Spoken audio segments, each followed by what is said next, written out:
ඉපදී පැලක දිලිඳුයි කියා නෑ ආදරයේ වෙනසක්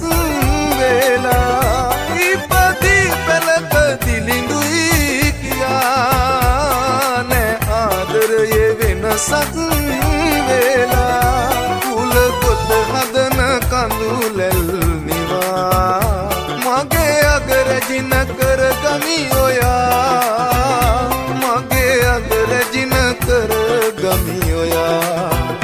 රජ පෙළපතක සිටියත් මෙමා මගේ සියසුන ඔබේ පෙම තමා අපේ සෙනෙහසට ආසිරිපතා චාමර සැලුවා මාලතී පවා